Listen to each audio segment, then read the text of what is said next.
good morning and welcome to this month's FOW, Friends of the Waccamaw Library, first Thursday. It's great to have you, and we're here with Charles Swenson, editor of the Coastal Observer, and Charles is going to talk to us about the adventures of a newspaper editor, his 40 years on the scene. And we want to say thank you to our friends, our wonderful friends of the Waccamaw Library. They support this program and so many other wonderful programs, and especially through the COVID situation and our virtual programming. So if you're not a member of our friends organization, please join up and help out. They're always needy for volunteers. All right. And Charles Swenson here with us today is the editor, as I said, of the Coastal Observer, our local newspaper here. And he's been the editor since the paper's founding in 1982. And Charles has collected a wealth of newsworthy stories along the Waccamaw Neck, ranging from serious to sad to silly to strange. In today's multimedia transnational age of 24/7 streaming news, Swenson can speak to how a local paper provides straightforward, on-the-scene articles and creates community connections. Charles serves on the executive committee of the South Carolina Press Association and is chair of the board of directors for the Francis P. Bunnelle Foundation. And thank you so much for being here, Charles. Well, you're welcome, Dan. Thank you for inviting me. Yeah, taking time out and sharing these stories of being a newspaper editor, and we're here at the Georgetown branch. So you're here at on Cleveland Street, 405 Cleveland, with us today. To start off, how did you get going in the newspaper business? Well, I graduated from university with a degree in English and American literature, and so I like to tell people that I had no useful skills. So I had written for a newspaper at university, and when it came time to go out into the wide world, I tried to parlay that into a job, which I did. I worked at a couple of small weekly newspapers in New England where my family had spent summers. Unfortunately, the jobs that I took all started in the winter. So New England in the winter is quite a different place from New England in the summer. And my parents had moved to North Litchfield Beach, and I had been visiting them on and off in late 70s, early 80s, and realized it was a community that was growing. And at the time, there had been a fairly contentious election. The way the electoral system, election districts were set up at that time for county council required that county council members live in a particular district, but they were elected county-wide. So what happened was the person who won the most votes within the district lost. The person who ran and got the county-wide districts, who wasn't really the local favorite, was elected. And so there was a sense that the Waccamaw Neck wasn't being represented. Well, I was fortunate that one of the newspapers, I had worked with somebody who was very good in sales. That was the one skill that I have always lacked, is salesmanship. So we got talking deep in the winter up in Maine on the coast, and thought, well, you know, this might be an opportunity. We know how newspapers run. We had worked at a newspaper together that had gone out of business, and we had actually wrapped up the loose ends of that business. So we knew how to take a newspaper apart. We thought, well, we'd just do the same thing in reverse. We could put it back together. And so we packed up and came to South Carolina.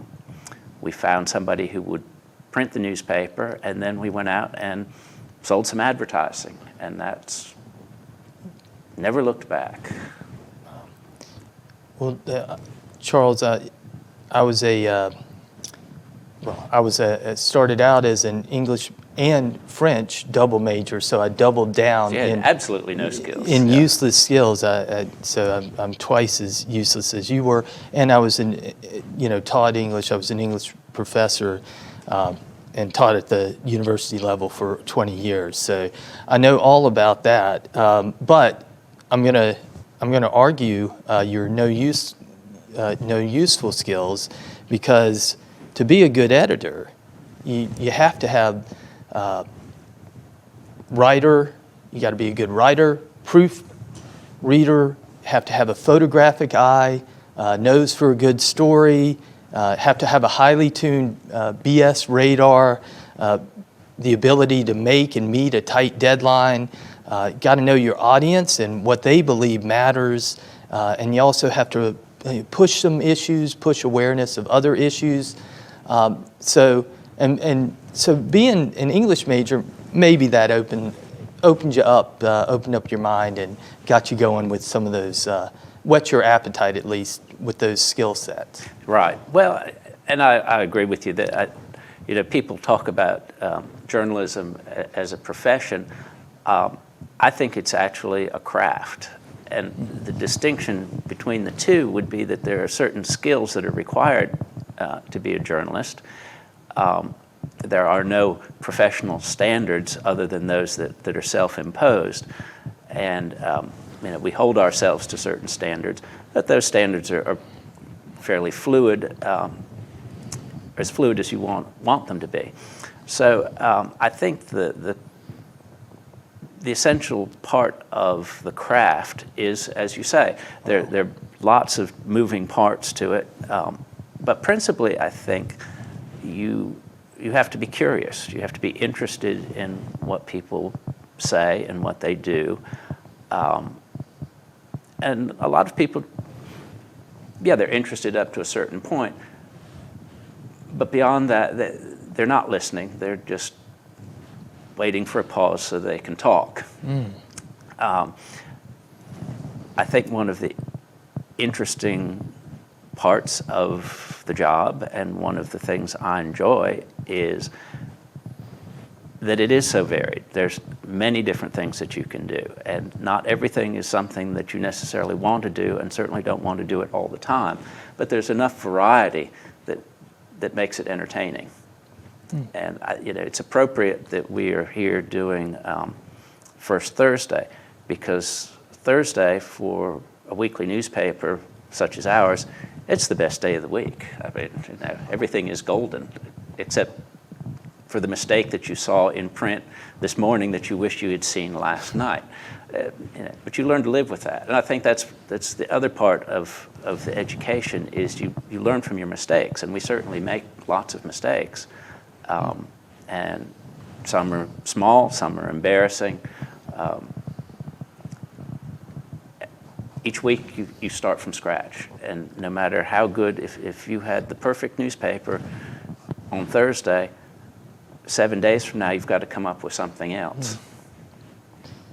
Wow, that was a wonderful response. I was joking a bit with your first savvy there, but to think of journalism as a craft, that really opens a lot of things up. But and curiosity as the basis of that. But you also mentioned listening and learning as essential to that craft, which a lot of media today, listening doesn't seem to be very important to that, very central to it. It's a lot of yapping, a lot of talking, and talking down to people. But it's kind of redeeming to hear that for you, that sense of real curiosity, listening, and learning from others, and speaking, not just speaking for or down to others, but really opening up a conversation is essential to that craft, and that it's really on you. There's a sort of a code of honor as a journalist that it's self-imposed. Right. Well, I think that, and again, to follow on that theme, that the essence of a craft is something that you work at to master, and it's a continual process. It's not something that you do and then move on. So that certainly is a part of it. And that's why the learning part of it is so important, is that you are never going to master it completely. You are always going to find something, and when you reach one level, you aspire to another one. We were talking before this went live about the technology that allows this to happen, which doesn't look like much if you see two people sitting in front of a wall with some books and a flower. But if we turned the camera around, we would see this vast team of people here with wires strewn all over the place and lights and microphones and all the rest of it.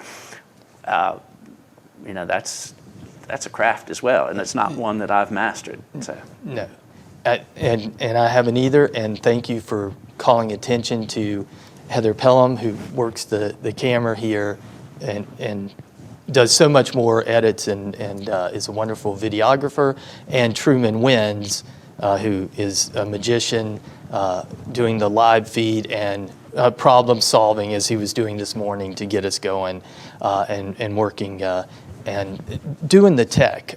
So, you know, the wizards behind the curtain here that make, I guess, make the yellow brick road shine, and Make it like a true PhD. Yeah, that's right. And you know, but I think that wonderful, you know, what you're saying, that it's not just, you know, a newspaper is very much, it's a team, it's a give and take process, and it keeps going. You have to hit that reset button, and you're always learning new technologies and new forms. Right, very much so. And of course, we often talk about the issues don't really change, but the names change. Much of what we're talking about today, and I mentioned the fact that part of the origin of the Coastal Observer had to do with the political situation and representation. Well, here we are, 2021, we're getting the 2020 census results over the summer, and we will be looking at redistricting, representation. How much representation do we have? It's the same issue, only the names have changed. And in some cases, even the names don't change, but most often they do. So, yeah, and the advantage, I think, that we have is really one of longevity. You know, and that's not something that you can plan for. It just worked out that way. We never set out to think, well, if we could only do this for 30 years, then we would be very insightful. We always tried to be insightful. And the other thing that's important to understand about a weekly newspaper, it's hard to imagine, but if you go back just 40 years, I mean, we had a daily newspaper in Myrtle Beach. We had the Georgetown Times, which was 3 days a week, 2 or 3 days a week here, and we had the Coastal Observer, completely new, out of the box. You know, why should you read that? Well, our assessment at the time was it's going to be unlikely that we're going to be able to tell anybody something that they don't already know. What happened? And it's the who, what, when, where, why, and how. Well, they probably already know the what, because by Thursday they've had 7 opportunities to read about it in a daily paper, 2 or 3 in the closest non-daily paper. So we would have to focus on the why and the how. And we've always treated it as what we say in the business, or at least we used to say it in the business, as a second-day story. Yes, we tell them that something happened today. Tomorrow we go back and tell them the details. Well, we were always skipping the first part because, for the most part, people already knew that, or we would just assume that they knew that. And if it turned out that it was something that was exclusive to us, that we were telling people for the first time, all the better. But at the same time, we were able to provide the background and more depth, which is something you have the luxury of doing when you have 7 days to publish a newspaper. Yeah. And that's the model. I think that you know, there is a lot of competition for knowing immediately what happened, but there isn't a lot of competition for people to explain things, to find out why, to find out what's next. And developing that mindset, I think, has contributed to the paper's success. Wow, yeah. And again, that maybe that English background, that American lit background helped to you get a deeper sense of the story beyond just the what and the who. We're always, we have I have my phone right in my pocket here, on the hip. We got to get that instant gratification nowadays. But we can get that anywhere. But the why and the how, that's what you're offering. And 7 days, it seems like an eternity with the way things come now, but it really isn't that long. You still are working on a pretty tight deadline, but that's about that churning out the insights. That it's a creative process, and it kind of makes me think of it's almost like that curiosity, that process. Back when I was a lit prof, I would say that how you say something changes what you say. That's sort of the credo of literature, and so many writers, American literature folks like Mark Twain, Stephen Crane, Ernest Hemingway, they started out as newspaper people. They were doing that. So that kind of creative connection might have helped your success as an editor and a publisher. Right. Well, certainly being able to express ideas in words and in print is essential. And I think we've all found what the limitations are on trying to get a lot of information to people in 140 or 240, however many characters you can do it. It's very difficult, and not a skill everybody has mastered or wants to master. And I think a good example of that for most people would be their email. How many people have gotten an email that they thought was outrageous, completely, but it has no context because you can't express emotion other than using emojis, which I guess is the way that they try to cure that problem, is that you can put a smiley face if you say something, and that way people know it's ironic. But otherwise, it's difficult. It's difficult. Yeah, dealing with that sense of compression, but with the Coastal Observer, you have a little more space and a little more time to work your craft, I suppose.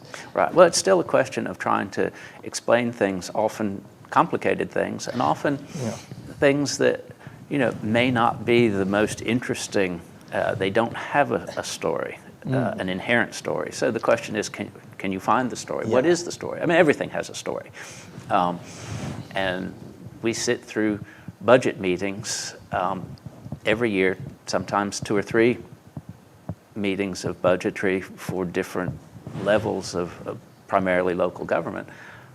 And so how do you make those numbers interesting? Well, they're certainly interesting if somebody wants to know whether their taxes are going up or going down, or how much is being spent on road paving. But again, how to provide a story to go with some of those numbers. Yeah, everything has a story. So that's an interesting credo. But weaving that narrative, even to make it interesting, to draw the reader in, because it is important. The budget, it matters to people's lives on a daily basis. So it's important for people to listen and to understand that. So crafting a story around, a narrative around the budget. How do you go about doing something like that? Is there? Well, I think of course, it all depends on the actual numbers that you're dealing with. But I mean, you look for the things that connect with people.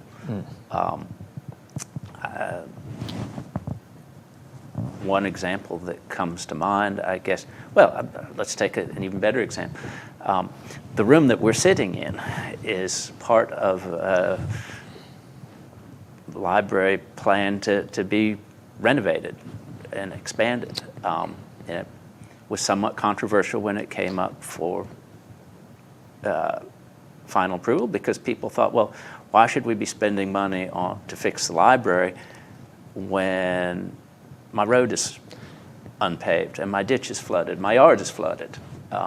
So that's a very real context. Mm-hmm. If somebody's standing knee deep in water, they're rightly going to question why you're spending a good bit of money to fix a perfectly good library. I noticed some of the wallpaper is peeling, and I know we had some Wi-Fi issues just to check and see if we were actually showing up on Facebook. But so that's the kind of thing that you run into, is that it's not just a question of how much money do we spend. And even beyond that, the nexus for the renovation of this particular library facility was the bequest from a library patron. Mm-hmm. Somebody who said, when I'm gone, I'm leaving my money to the library. Yeah. Well, that's a great story. Unfortunately, we weren't able to talk to her because she'd already died. But there was a story there. Sure, it was not just a question of the money. It was a question of what the library meant to this particular woman. Yeah, and I'm just, it's a fascinating thing to build up the story, and the way you do it try to do it, I guess, objectivity is a word. You haven't used that word, but how do you deal with the idea of objectivity and in crafting the story? Everything has a story. Balance, objectivity.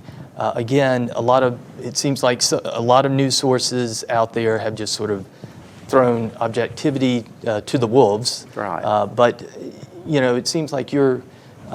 Well, how again, do you I deal think with that goes back to listening to what the person is telling you, and it really comes down to it being about the people on the other side of the paper, the page, the screen, whatever. It's not about the person who's writing it, and I think that is an unfortunate tendency. I know opinion differs over whether news people should be personalities or not.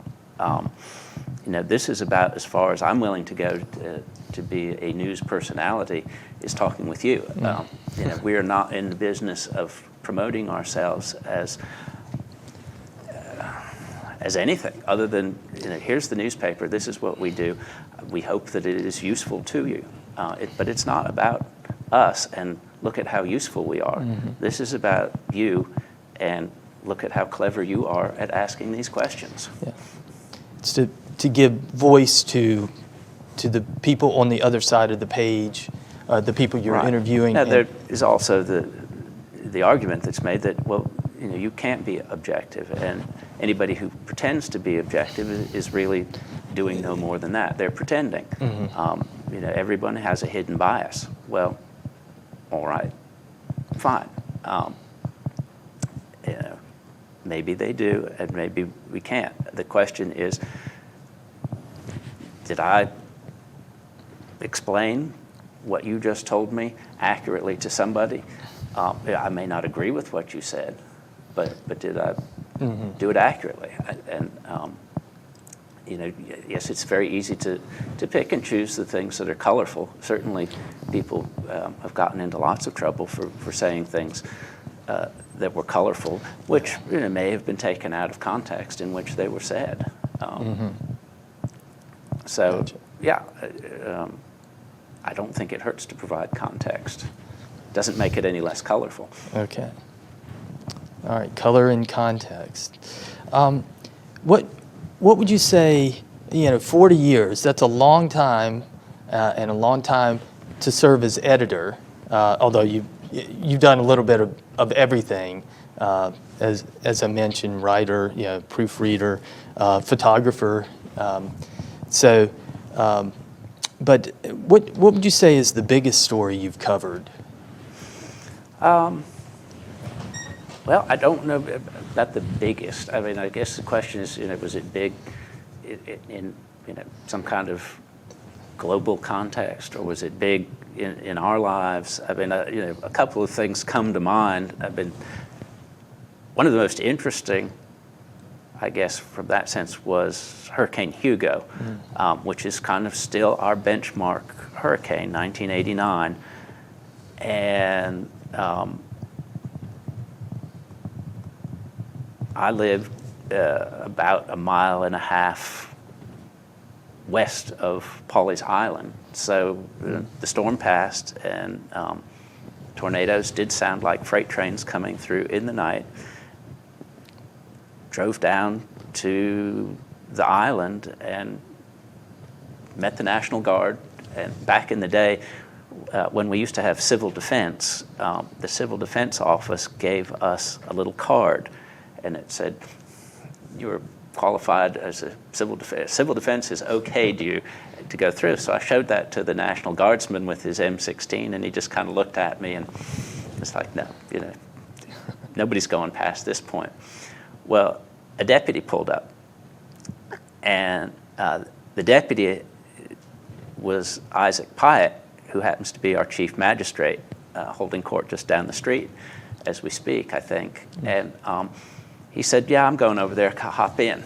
So we drove down. We got as far south on the island to where debris was blocking the road. He said, I'm turn around. He said, you want to ride back? And I said, no, I'll just walk. Oh, that's fine. So he just left me on the south end of Pawleys Island, which in Hurricane Hugo had actually been cut. Water from Pawleys Creek washed through and created a new inlet about halfway to the south end of the island. And I had my camera, film camera, which was great, black and white film, 36 frames on a roll, so you had to be careful. You didn't just push the button and let it fire away. And kept on walking and got to the breach of the inlet. I guess the tide was low enough because I remember wading across it. And backpack, so I kind of hunked it up. And probably wasn't the smartest thing to have done in hindsight, but it was exciting at the time to be there and see what was going on. So, and that was one of the things that, happy to say that you do get to do as a reporter is people will give you a lift in their police car to help you get to a story. They wouldn't do that if I had just been there saying, I'm curious, but they knew I was there for a purpose. So you get to do things like that. I think kind of more of the, that might be the meat and potatoes, but the kind of spinach kind of story would be one like, again, it goes back to the sort of the issue of representation. For a long time, there was one school on the Waccamaw Neck, and it went from kindergarten through the 8th grade. Well, there was a growing interest in having a high school. But the school board at the time said, no, we can't do that. Our hands are tied. State won't allow us to have a high school. You would have too few students and wouldn't have all the courses you wanted and this kind of thing. Well, at the time, when you still had to dial up or at least push the buttons on your landline to phone call, we called around and talked to people, and they said, no, that's not true. And we got the documentation, and people who were interested, that kind of gave momentum to that effort. And I think I'd have to say, every time I go there, I do have a sense that, but for having somebody, and it didn't have to be us, it could have been anybody, but having somebody report those kind of issues, we would not have had a high school. If we didn't have the high school, we wouldn't have needed the middle school. And if we didn't have the middle school, we wouldn't need the intermediate school. And if we hadn't had those schools, we probably wouldn't have needed a charter school or private school. But if you want to blame somebody for rampant growth on the Waccamaw Neck, I guess we helped them get a school, and the school certainly fueled the growth in the population. I think the community has been better for it. But again, that was not, it wasn't a crusade. It was just, well, here's what people are saying. Let's get some context to it. They're saying, no, you can't have a school. Well, why not? Yeah. Well, turns out there was no good reason not to have a school. And it's so interesting, the talking about changing technology, you know, sitting there punching, or even the you know, just remembering, I can almost feel the tactile sensation of the, you know, the old rotary phone. Yes, and in the interest of complete disclosure, I would have to say I don't believe we ever had a rotary phone at the office. We were definitely in the touch tone. You had the touch tone there, but you know, switching up to the touch tone. But you know, how has you know, switching even on the level of phones to you know, were you ever working on a story and you had to go run to a pay phone to use that, as opposed to now everyone has a cell phone? And right. Well, yeah, and I don't remember specifically pay phones, but you know, that was certainly an option. I think one of the interesting things that the digital era has done for us, and certainly a great benefit, has been access to documents. Sure. Yeah. I was looking back not too long ago at some information about the Prince George property, which this year was placed in a conservation easement.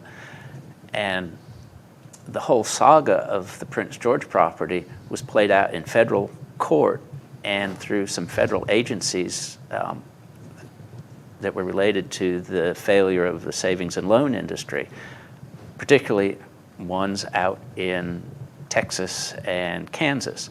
So we were getting thick packets in the mail of the documents, but those you would have to call or write and ask for them. Yeah. I don't even think we could fax for them at that time. And FedEx, well, that was, you know, a luxury. Nobody could afford FedEx. You know, if you got some press release by FedEx, you knew it was somebody who was really trying to impress you. But yeah, now, I mean, you can find everything, and the more documentation that's available online, you know, the better. And it's not. This is maybe another issue, is that this is not something that's exclusive to reporters. That the public, you know, has access to all of these documents, and the State Freedom of Information Act is often seen as something that is there to benefit the news industry, but it really isn't. It's really there for all of the people to take advantage of. We have no claim on it, no claim to exclusivity on that. And there's a wealth of documentation out there if you take the time to look for it. All right. What would you say is the most bizarre story you've covered for the Observer? Well, I'm not sure about bizarre. There probably is something in the police reports, and everybody has their favorite police report, some of which even I don't remember having written them, but people remember them very clearly. And you know, I would have to say that if we never did anything else, we could run the police reports and probably live happily ever after, because those are a popular feature. You know, we have learned some things in our day that, you know, what seems hilarious to us is probably not terribly funny to the person that it actually happened to. And we have changed some of what we do. We've never run the names of people that are accused or the accusers.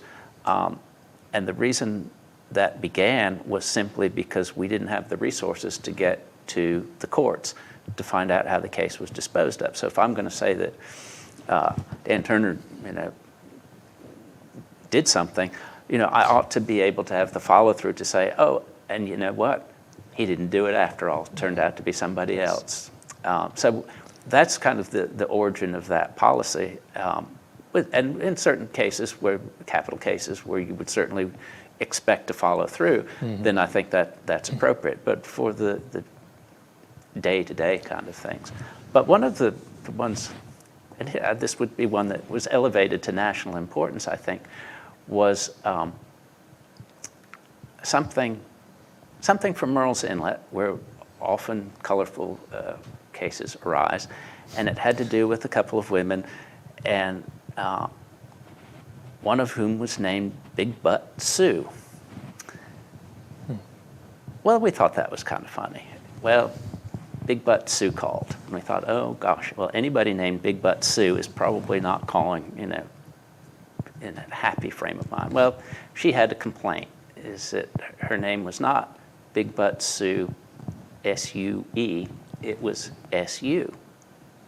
All her friends knew her as Sue, and I'm hoping I'm getting the details right, but it was something along those lines. Well, said happy to run a correction in the next week's paper. She was fine with that, and we did. Well, time went by, and this was back when David Letterman was on television, and somebody sent the correction in to David Letterman. And so we broke into the national audience with our correction for Big Butt Sue. Big Butt Sue. I think that would qualify as bizarre. Yeah. Yeah, I would say so. Everything has a story, but that one really doesn't. You don't have to do a whole lot of dressing up for that one. Not really. I Yeah. mean, we've had paranormal people investigating plantations and UFOs and things like that, but I mean, those are fairly routine these days, I think. Yeah, that's well. It's good to have some I guess some fun stuff, fun times as well, because you have the more I guess the banal or the budget meetings, the county council, but important things you have to work through, and of course there are sad things, there are difficult things as well. And speaking of which, what would you say was the paper's biggest challenge during the COVID situation? Well, the biggest challenge was the fact that the government kept ordering all of our advertisers to close their businesses. And I think there was a real threat, or at least we perceived it as a threat, just about this time last year, that at some point, if this keeps up, the money is going to run out and there isn't going to be a newspaper. And that was worrisome, absolutely.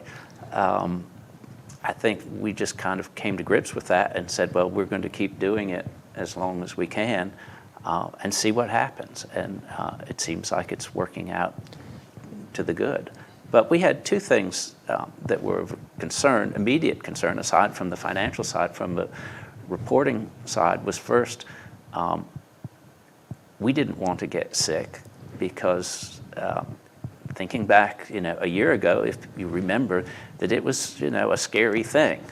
Maybe now we don't think it so, but at the time it was definitely an unknown. Mm-hmm. So if one of us, we had 2 or 3 people in the office, had gotten sick, you're talking about a third to half of your workforce gone, plus the other ones having to quarantine. So that was not a good thing. And second, and probably second but of equal importance, would be we interact with a lot of people in the course of doing our work. And it was a very big concern to us, given that we have an older demographic, was that we didn't want to make anybody else sick.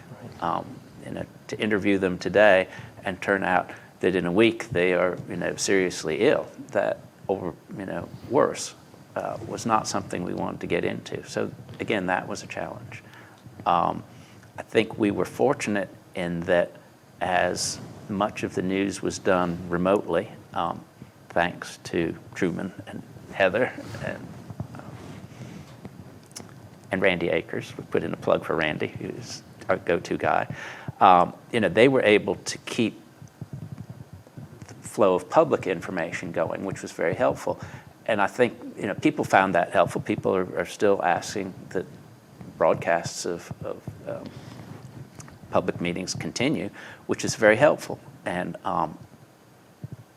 we were fortunate because, again, having worked with these people, we had some context that we could continue to provide. They knew us, we could call them, we could ask them questions, they were comfortable answering the questions, which you couldn't do if you just sort of parachuted into Georgetown County and said, I'm interested in finding out what's going on. You have to have that interpersonal relationship. So that was an advantage. And again, the model that we had created of providing context, providing background, was something that was needed during that particular time. Yeah. If you hadn't been a newspaper editor for these past 40 years, what would you have most liked to have been instead? Well, Dan, I'm glad you asked me that question. Yeah. Which is universally means one of two things, either that I've thought really strongly about it and waiting for a chance to unload, or I have no idea and I'm waffling so I can't think of anything. So in this case, I'm not sure. Again, what I like about the business is that you do so many things. And I don't think, if I had been forced to pick one thing and say, you're going to do this, this, this, or this, I don't know what I would have done. Because it's hard to choose. I mean, there certainly are other things I like to do outside the office, but whether I would want to do that the rest of my life or have made a life doing it, I don't know. You get to be a jack of many trades and a master of many trades as an editor of a paper. So you're doing that. And you do have a life outside of the paper, and one of the things you do, drawing a bit on that very important English major and American Lit, or I guess some film studies there back in the day. But you ran a wonderful series for the library up at the Waccamaw Library, sponsored again by our friends of the Waccamaw Library, FAL. And it was on, it was called Stop the Press, and it was all about classic Hollywood films that featured newspapers and the press. And so His Girl Friday and Libeled Lady, and just wonderful score of these classic movies. And so that's a side interest, and that was just an exquisite series, and really started building interest in an audience as the word got out. But so I don't know, a film studies professor might be some yeah, side that interest. kind of goes back to the origins, or my background is I went to the University of Southern California for 2 years, and I ended up at Southern Cal simply because of its film program. And I thought that would be, at the time, that was one of the things I was interested in doing. And I did end up writing for the university newspaper. So that, again, was some practical experience that I could parlay into a real job. Because what you find out is that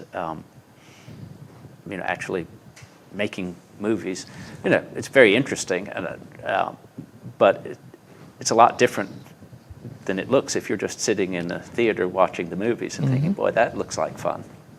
So, that's where I ended up more in the writing side of things. Yeah. So, but in the course of doing that, I realized that most of the great films, or many of the great films, were based on newspapers, films of the 20th century, I might point out.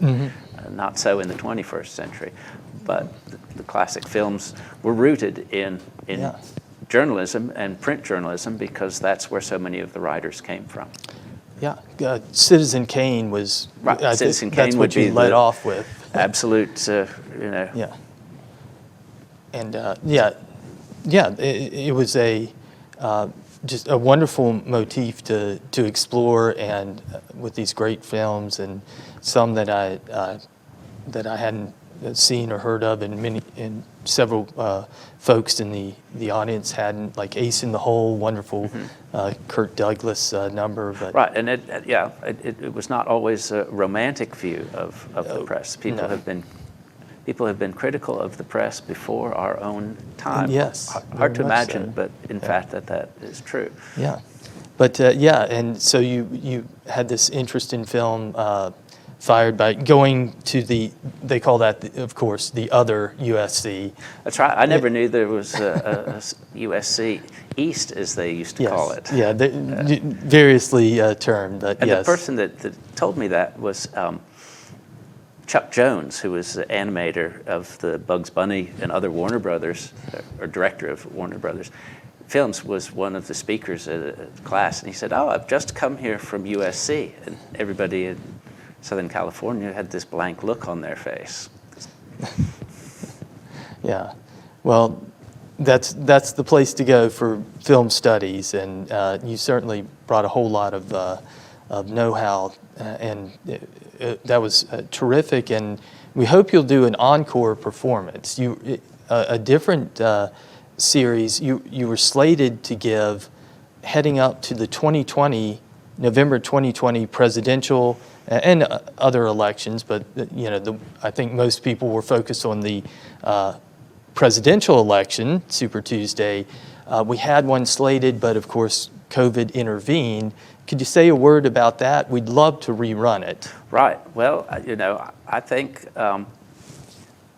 we dodged the bullet on that one, because even though what we're talking about are black and white films of a classic era, I don't know if in November 2020, if people would have found even black and white films funny when it came to politics. I don't know, but we'll see what kind of divide there is if people would be willing to come together and look at kind of retrospective of what politics was like on film, in the same sense of what journalism was like on film. So there are some great films,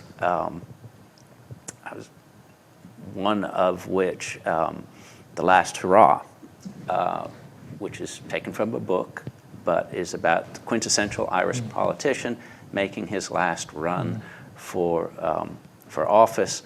Is Spencer Tracy is the politician, Frank Skeffington, and it's directed by John Ford, so it has all of these wonderful character actors that you've seen in Westerns and would be familiar with, but now they're set in Boston politics. And does that still resonate? I think it does. I think we could probably find some connections. There's a comedy that I'd like to do by Preston Sturgis, which is called The Great McGinty, which is about a political machine takes a man off the street and runs him for mayor, gets him elected. Things don't go quite the way they'd anticipated. And I think Preston Sturgis was one of the great directors, didn't have that long a career, but one of his best-known films is called Sullivan's Travels. And Sullivan's Travels is about a movie director who wants to make the classic tale of the forgotten man, the downtrodden. And so he sets out in what we would call an RV across the country to find out what's going on with it. Actually, he sets off by train. He hops a freight, but all of the studio people follow him in this RV, and he's trying to get rid of them. So every time he goes out, something happens, and he ends up back with the studio crowd. Finally, he breaks free, ends up in a work camp, a prison work camp, and finds basically that what people want is to be entertained. They don't want the high drama. They don't want significance. They want to be entertained. So hopefully that will carry through in the film, because the corollary with newspapers is the same. I mean, yes, high drama, but again, it's got to be entertaining. And it's stories. They don't have to be humorous, entertaining, but they have to be engaging. Sullivan's Travel was the film. that Sullivan was going to make was entitled "Oh Brother, Where Art Thou?" Yes. And so it was going to be this heavy, serious, dramatic So epic. it could in turn be the genesis for yet another series in 2023. Oh yeah, yes. There you go. We'll As we keep go it from going. Preston Sturgis to the Coen brothers. Yes. We'll keep going. So we'd love we'll get it on the books, as we say in the library. We'll get it on the books, even though it will be on the screen up at the Waccamaw Library. So Charles will be he'll be talking. I think we're in a good place now with the COVID situation and with the political situation. For this fall, we'll plan on elections, politics, all these wonderful classic films coming this fall, and we'll get the dates to folks out there. And then maybe we'll just keep going with some extra series. We'll see how this goes. See how politics goes. Yeah. If we survive that, we can survive anything. Yeah, that's probably true. But that'll be a lot of fun. It was great fun with the Stop the Press, the first series. So, well, Charles, thanks so much for being with us today. We're having some Wi-Fi issues, so I don't know that if we can check and see if there are any comments or questions, but if there are, we will relay them to you Pass and them on. We'd be happy to pass them along. Charles would love to answer those, but you probably had enough questions from me for one day, or maybe more than one day. Well, it's good to have the tables turned. That's right. Yes. Sorry for the hardball questions here today, Charles. But we really appreciate it, and really fascinating ideas about the craft of journalism and running this this valuable a local and area treasure for us, the Coastal Observer. So, and you gave us some adventures there. Some a little bit dangerous, Hurricane Hugo, and some a little bizarre, the encounter with Big Butt Sue, spelled properly. Or otherwise, you were going to get sued, perhaps, by Big Butt Sue. Well, you never know. You never know. And so that may be a fit in, but thanks so much for all these insights about journalism, and if you want some more insights from Charles Swenson, come to the film series this fall. So thanks so much for being here welcome. with us, Charles, and thank y'all for being with us for this first Thursday. We'll have one more in June. Amy Trice from the Ocean Conservancy, and she'll be talking about sustainable economic development on our shores and our ocean. So again, thank you for being here, and have a wonderful spring day.